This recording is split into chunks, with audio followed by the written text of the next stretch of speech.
दुनिया के इन खतरनाक देशों में आप और मेरे जैसे लोग एक दिन तो क्या एक घंटे भी नहीं रह सकते। तो चलिए जानते हैं कि आखिर ये देश कौन से हैं। Number 10, Myanmar. दोस्तों, म्यांमार दुनिया के कुछ सबसे खतरनाक देशों में से एक है, और ऐसा इसलिए नहीं कि म्यांमार को किसी बहुत बड़े डिजास्टर्स का सामना करना पड़ा है, बल्कि ऐसा इसलिए क्योंकि साल 2021 में म्यांमार में एक सिविल वॉर चालू हुआ था जो धीरे धीरे बढ़ता जा रहा है। जब से यह गृह युद्ध शुरू हुआ है, उसके बाद म्यांमार के लोगों ने वहां के कानून की किताब यानी कॉन्स्टिट्यूशन को मानना छोड़ दिया है। अब जब कोई ऐसा देश हो जहां कोई नियम ही ना हो, तो क्राइम का बढ़ना तो केवल एक साधारण घटना की तरह है। म्यांमार में क्राइम रेट की बात करें तो एक समय यह काफी कम था, मगर पिछले कुछ समय में इसमें तगड़ा उछाल आया है, जो इसे रहने के लिए खतरनाक बना देता है। नंबर 9, पाकिस्तान। दोस्तों, जहां दुनिया के सबसे खतरनाक देशों की बात हो रही हो और वहां हमारे पड़ोसी मुल्क पाकिस्तान का नाम ना आए, ऐसे हो ही नहीं सकता, क्योंकि पड़ोसी मुल्क पाकिस्तान का नाम दुनिया भर में खतरनाक देश के तौर पर कुख्यात है। और ये देश इतना ज्यादा खतरनाक है कि वहां आम जनता तो छोड़ो, नेता से लेकर अभिनेता और क्रिकेटर तक सुरक्षित नहीं है।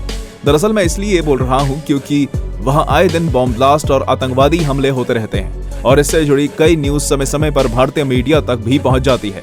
इतना ही नहीं, बल्कि पाकिस्तान में तो एक बार श्रीलंका क्रिकेट टीम पर भी गोली चलाई गई थी, जिससे आप वहां की इनसिक्योरिटी और रिस्क का अनुमान खुद ही लगा सकते हैं। और शायद इसी कारण से ज्यादातर देश पाकिस्तान में क्रिकेट खेलने से बचते हैं।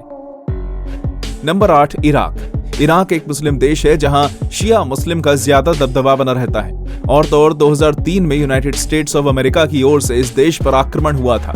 तब से वहां के लोग हिंसा से जूझ रहे हैं। अभी फिलहाल में ही अमेरिका से इराक के संबंध पूरी तरह ठीक नहीं हुए हैं, और इन दोनों के बीच में गर्माहट बनी रहती है। और कई बार तो ऐसी न्यूज भी मीडिया में दिखाई देती है कि इराक अक्सर अमेरिका के मुद्दे में टांग अड़ाता है, जिस कारण से अमेरिका कई बार इराक को वार्निंग दे चुका है। और हो सकता है कि आने वाले समय में आपको इराक और अमेरिका के बीच एक और युद्ध देखने को मिल जाए। इसलिए इन देशों में घूमने जाने से बचें, और यहाँ जाने का मतलब है अपनी जान को मुसीबत में डालने के बराबर। Number 7, Yemen. येमेन, जो कि अरेबियन सोसाइटी का एक महत्वपूर्ण देश है, और ये अरेबियन गल्फ के साउथ वेस्टर्न भाग में स्थित है। इसकी राजधानी सना है, साथ ही सदर्न अरेबियन गल्फ में स्थित सबसे बड़ा देश है। येमेन की आबादी के लगभग 80% लोग उर्दू और सुन्नी मुस्लिम हैं, और वहीं येमेन की इकोनॉमी मुख्य रूप से खेती किसानी पर आधारित है, जिसमें मुख्य खेती फल, अदरक, कॉफी, तंबाकू और खाद्य अनाज शामिल है। लेकिन ये देश पिछले कुछ समय से लगातार अशांति की ओर बढ़ रहा है।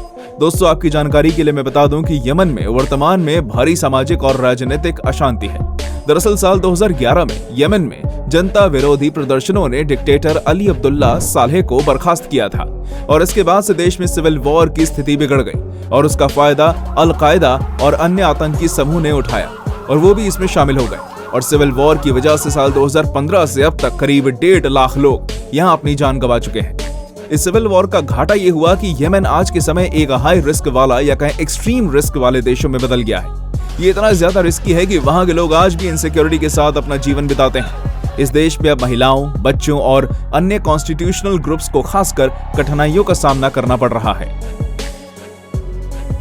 Number 6, Sudan. दोस्तों, ये तो आप सभी को पता है कि साल 1947 में जब भारत आजाद हुआ था, तो वो कई हिस्सों में बंट गया था, और उन्हीं हिस्सों में से सबसे बड़ा हिस्सा था पाकिस्तान, जिसके बाद आज भी तनाव की स्थिति बनी रहती है। ठीक इसी तरह की घटना सूडान के साथ भी हुई थी। दरअसल साल 2011 में सूडान से अलग होकर एक नया देश बना था, जिसका नाम है साउथ सूडान, और ये दोनों देश भी किसी पॉलिटिकल रीजन के कारण ही 2 हिस्सों में बंटे थे।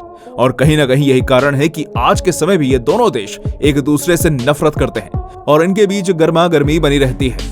और तो और दोनों देशों के बीच हिंसा के मामले सामने आते रहते हैं। ऐसे इस देश को दुनिया के सबसे खतरनाक देशों की लिस्ट में इस देश को 6 पोजीशन पर नहीं रखा गया, बल्कि रिपोर्ट्स के अनुसार तो यहाँ के नागरिकों की जिंदगी मौत से भी बदतर बन गई है। इस देश में सबसे ज्यादा सेक्सुअल वायलेंस से जुड़े मामले सामने आते रहते हैं, जिस कारण से इस देश से 40 लाख से ज्यादा लोग देश छोड़कर भाग चुके हैं, क्योंकि वहां हर वक्त खतरा मंडराता रहता है। नंबर 5, अफगानिस्तान। अफगानिस्तान का तो आप नाम सुनकर ही समझ गए होंगे कि आखिर अफगानिस्तान इस लिस्ट में क्यों शामिल है। जी हाँ, बिल्कुल सही। जब से साल 2021 में तालिबान ने अफगानिस्तान को अपने कब्जे में लिया, उसके बाद से ही वहीं से लोग भागने को तैयार हैं। पहले के समय तो अफगानिस्तान में काफी हद तक शांति का माहौल हुआ करता था, और ये भी एक डेमोक्रेटिक कंट्री हुआ करती थी। पर जब तालिबान ने अफगानिस्तान में कब्जा किया, उस दौरान ऐसी कई तस्वीरें और वीडियो सामने निकल कर आई थी, जिसने लोगों को पूरी तरह से हिलाकर रख दिया।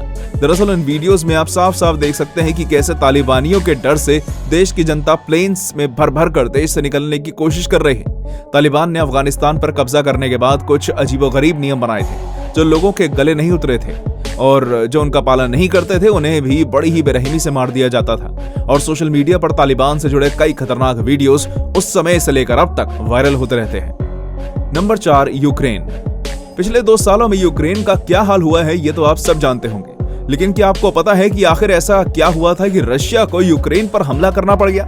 दरअसल साल 2014 में क्रीमिया रीजन के अनेक हिस्सों को रशिया द्वारा कब्जे में ले लिया गया था, जिससे इंटरनेशनल बायलैटरल टेंशन बढ़ गई थी। साथ ही दोनों भागों में सेपरेटिस्ट सपोर्ट और संघर्ष भी हुआ था। इसके अलावा यूक्रेन ने इकोनॉमिक क्राइसिस का सामना किया, और जब ये सारी चीजें हुई तो उसके बाद यूक्रेन ने उन एरियाज को वापस अपने कब्जे में लेने की कोशिश की, पर इसके जवाब में इन इलाकों के लोगों ने रशिया से मदद मांगी, और यही कारण है कि रशिया को यूक्रेन के ऊपर हमला करना पड़ा था।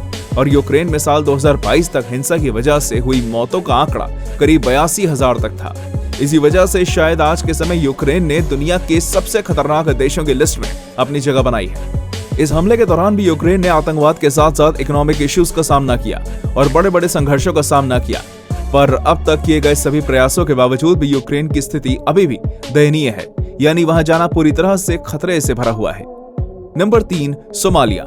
अगर कोई देश 90s के दशक से लेकर अब तक सबसे ज्यादा खतरनाक बना हुआ है तो कोई और नहीं बल्कि सोमालिया है, और वो इसलिए क्योंकि वहां पर साल 1993 में 18 अमेरिकन स्पेशल फोर्सेस के अधिकारियों को बुरी तरह से मारा गया था। और इन सारी चीजों को देखते हुए ही 31 जुलाई साल 2023 तक यूएस स्टेट डिपार्टमेंट ने इस देश को यात्रा ना करें की श्रेणी में डाला हुआ है। हालांकि फिलहाल तो इस देश में यात्रा करने पर से प्रतिबंध हटाया गया है। इस देश में किडनैपिंग, मर्डर, चोरी की वारदातें यहाँ आम बात है, और इसके लिए वहाँ कोई सख्त कायदे कानून भी नहीं है, जिससे आप इस देश में क्रिमिनल केसेस का अंदाजा लगा ही सकते हैं। Number 2, Syria. दोस्तों, सीरिया का नाम सुनते ही आईसिस जैसे आतंकवादी संगठनों का नाम ध्यान में आ जाता है। तब तो आप सोच ही सकते हैं कि आखिर ये देश कितना ज्यादा खतरों से भरा हुआ है। यही कारण है कि इस देश में शांति का नामोनिशान तक नहीं है, और ये आज के समय दुनिया के सबसे खतरनाक देशों में से एक है। इस देश से सिविल वॉर, वायलेंस, रेप और आए दिन हमलों के मामले सारी दुनिया के सामने आते रहते हैं। अगर आपको इस देश में बनी इनसिक्योरिटी के ऊपर अब भी विश्वास नहीं है तो आप यूनाइटेड नेशंस रेफ्यूजी एजेंसी की उस रिपोर्ट को देखिए, जिसके अनुसार 55 लाख लोग अब तक सीरिया छोड़कर भाग चुके हैं, जो किसी भी देश के लिए काफी ज्यादा शर्म की बात है।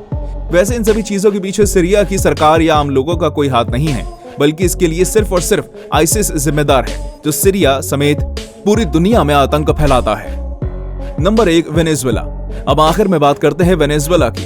तो वैसे तो वेनेजुएला काफी शांत देश था, लेकिन हाल ही के जरूरी वस्तुएं जैसे पानी, भोजन, चिकित्सा और बिजली की कमी के कारण वहां सोशल इंस्टेबिलिटी और अपराध बढ़ रहे हैं।